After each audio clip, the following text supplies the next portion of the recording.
I'd always heard about acid too that scared me when I was a kid. Flashbacks. Yeah, flashbacks. They would tell you, bro, it stays in your fat. Yeah. The acid stays in your fat, man. And one day you're just fucking driving down the road and the road becomes teardrops. I'm like, what? Yeah, man, you have a flashback. People die that way. I was like, it was like always the thing. Like if you take acid, like maybe you'll never come back. Yeah, I think I took so much acid one time. The most acid I ever took when I was 19 years old, maybe 18. Me and my buddy Dan Doherty, we got a medicine dropper, this fucking hippie kid, this fucking real big known hippie in my town. He's like, dude, I got acid. And when hallucinogens came to town in New York, where I was at, Rockland County, New York, when hallucinogens came around in the early 2000s, late 90s, you got them because they only came around once in a while. There'd be like a fucking hippie festival upstate and like people would bring strips of acid down or they would have mushrooms, but it was so rare. So when you would hear about somebody having it, you'd fucking drive. We used to drive from Rockland County, which is right outside of New York City.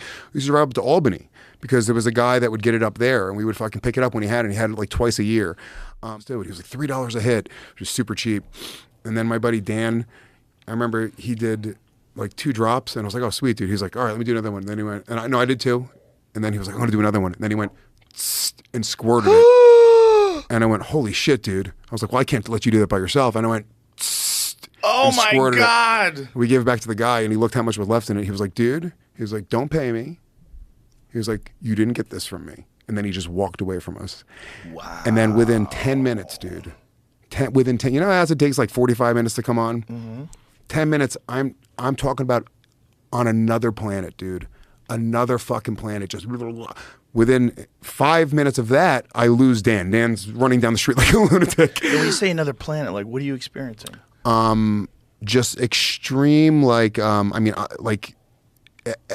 don't even remember most of the trip, but I remember I saw a friend and they got in their car and the lights from the car, it was like I was on a spaceship, dude. It was just like the music. And I mean, it was just like the hardest I've ever tripped by far. And it's everything, like the visuals, the sounds, the feeling, but such an intense trip, like scary. It started becoming really scary, started going down the road where, you know, everything is everything. Like that was my conclusion, was like that life is death and death is life. And, you know, sound is the same thing as a fucking table, right. Just being a fucking lunatic. And I remember like starting to think, it kept on coming into my head to kill myself because that's an experience that I can only experience once. It was like just really scary fucking thoughts.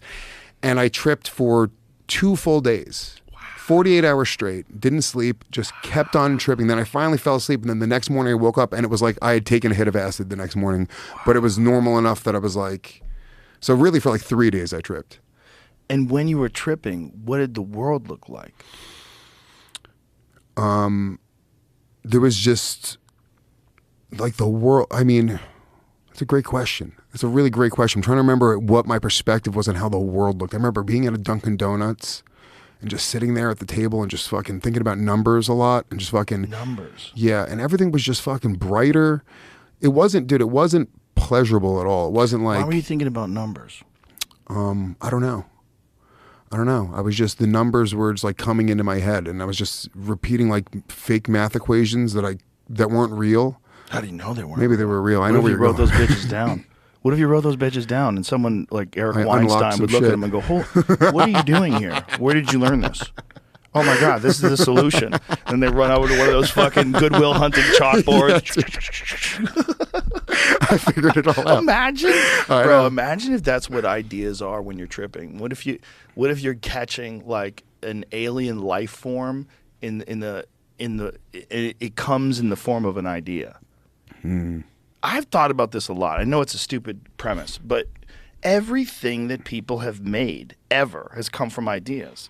And everything that people are making, including artificial intelligence, including robots, all that shit, spaceships, came from ideas. And then all of a sudden it's a thing, you know? And people love to do that. They fucking love to do that. It just... I just feels like where this is going... It's so clear that we're making robots that are going to take over. Right. Like, how clear is it? When you see Chat GPT, when you see it answer questions and shit, well, Chat GPT now has the IQ of 155. You know, but a ChatGPT 5 is going to have an IQ of 1,000 or what is ChatGPT 5's IQ? It's going to be something ridiculous. Yeah. Where now it's going to start manipulating us. Oh, it's all for funsies. I would like to think that is just like a crazy conspiracy theory, but people who really know that like really are in the know are like, no, this is going to happen. It's on its way, kids. You're going to have a robot overlord. Yeah. Why would we have a human president? Look at the last human president we had. He's getting tripped by ghosts. Yeah. We need a robot overlord. What if, I'll tell you this much, the election that robot runs chaos, right? Chaos.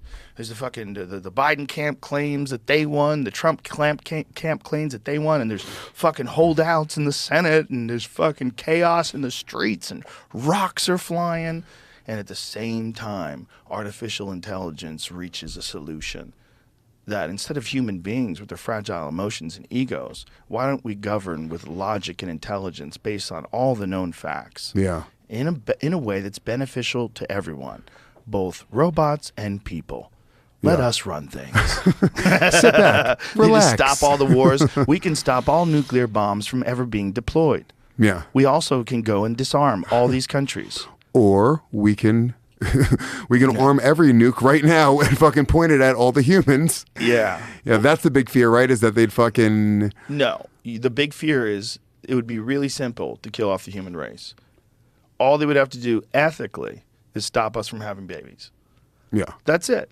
So poison the food supply, give them microplastics so their dicks shrink and the females have more miscarriages, and then slowly get them to this weakened state where they don't have any hormones. Yeah. Where there are no men, there are no women. Yes, There's just a lot of they, thems, a whole society of people that don't. That's another, you hear like women like, they flex about not like having kids. That's a big thing that happens on like TikTok and the internet. If the robots did that, we would just never have kids, and that would be it. Yeah. We would die off. We would die off in a couple hundred years. It wouldn't take long at all. No, not even a couple hundred years. Like 100 years. Well, there would be people that were still alive that probably had kids, and those kids had... Hey, woman, since your man ain't got no heart, why don't you go to our apartment tonight, and I'll show you a real man. There you go. What? Fuck you.